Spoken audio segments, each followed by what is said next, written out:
Jangan sekali-kali berhubungan badan manakala salah satu pasangan sudah bermimpi berhubungan badan. Puraka maki metindro, kemudian menipiki berhubungan badan. Jangan berhubungan dengan pasangan kecuali diantara dengan wudhu.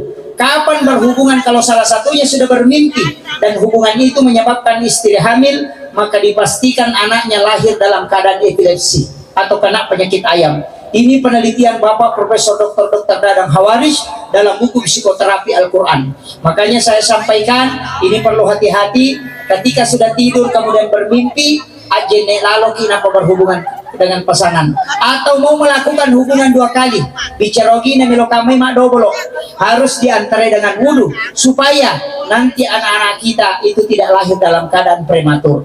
Nah, sebab kapan hubungan kedua yang tidak diantarai dengan wudhu na takut monodar makun reye, maka anak akan lahir dalam keadaan prematur.